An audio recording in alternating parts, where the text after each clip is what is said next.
So the good question is, what does all of this have to do with Paradox?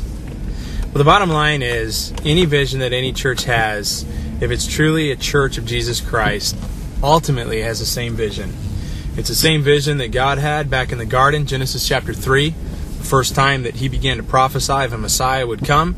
It is the same vision that Nehemiah had. It is the same vision that Paradox has. And it is ultimately this: to lead people into relationship with Jesus Christ, to be fully devoted followers. That's it.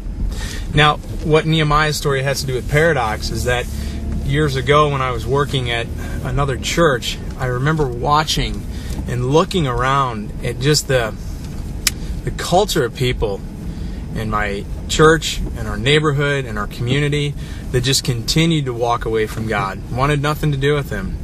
And I not to liken myself to Nehemiah, but I know that my heart, somewhat like Nehemiah's must have, began to really break for people to come back to God who had wandered far away from Him. And so ultimately was born the vision of Paradox. So why are we in a car right now? Because I want to take you to the place in the spot that I feel like God first really began to say, Paradox, start a new church. I'm going to draw back my scattered. So come on, I'm going to show you.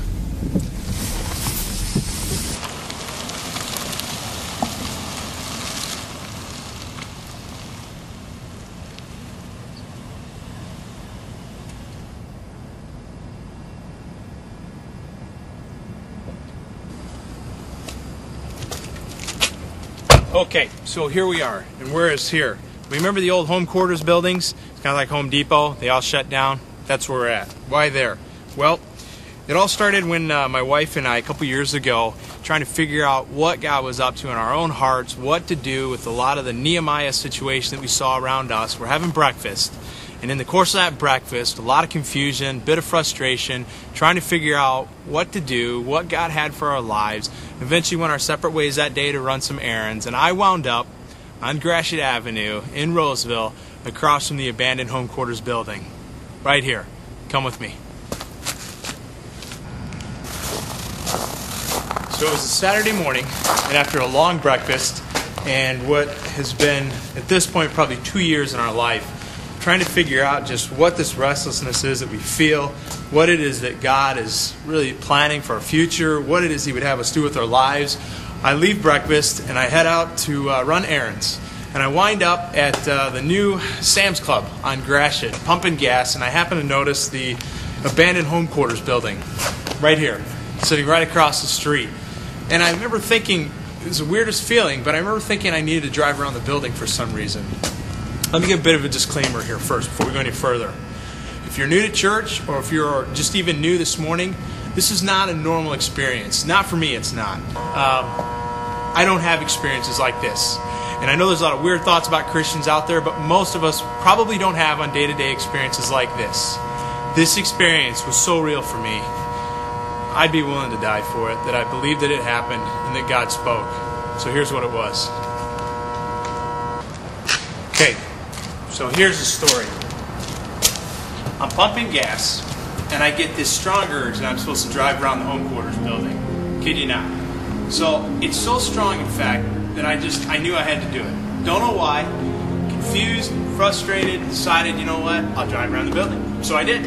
I get in my car, done pumping gas. My son is asleep in the car seat, so I started driving around the building. I get to the back of the building, first time around, and I kid you not, there are two cars parked side by side, and in those two cars, one of them, there's two couples totally going at it.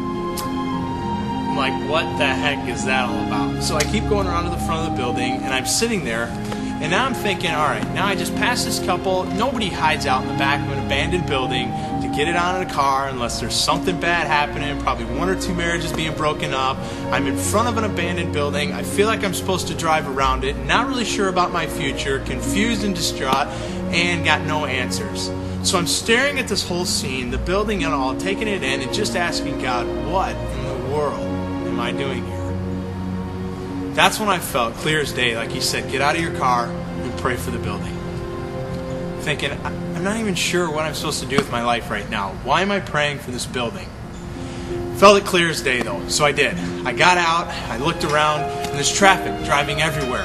So I'm thinking, I can't just stand here and pray over the building, I look like a weirdo. And so, I kid you not, I start almost scratching my chin, and I'm looking at the building, and I'm looking at the phone number as if I'm a prospective buyer of this building. And so I got back in my car after ushering a little prayer to God for wisdom and guidance. And I'll tell you, as soon as I closed the door, I felt God say loud and clear, if you will not be faithful with little things, you will not be faithful with big things.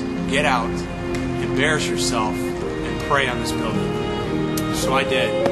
I got out of my car, I walked up to that thing, and I put my hands on it like I was getting patted down. And I prayed. I prayed for guidance. I prayed for wisdom. I prayed for sanity. I prayed that God would just speak to me and make sense of what I was feeling inside. A couple minutes of that went by. I got back in my car and I backed it up. And I'm staring at the building, still trying to figure out what this is all about. And that's when it happened. Clear as day, I felt like God spoke to me. I looked at that building and I didn't think I saw an abandoned building anymore. I saw a church. I saw trees where there was gravel. I saw fixed lights where they were broken. I saw a building lit up and people coming in. And that's when I felt God spoke.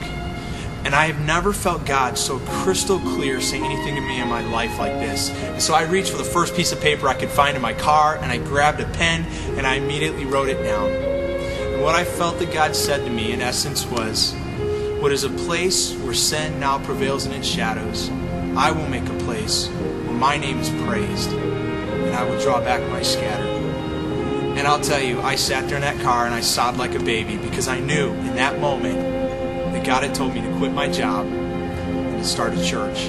I had no idea what that meant or how it was going to happen, but that was the beginning of the vision we call Paradox. A church that in essence would embody the mission of Jesus to Nehemiah to present day, to carry the message of Jesus' grace and cross to the world, in an attempt to lead people to be fully devoted followers of Jesus, drawing back God's scattered, and in doing so, using all the resources possible around us, like Nehemiah did, to continue to do it over and over and over again. As a real heartbeat and part of the pulse of Paradox is that we be a church that doesn't just simply establish itself, but for the length of its eternity would continue to plant and plant and plant and plant again.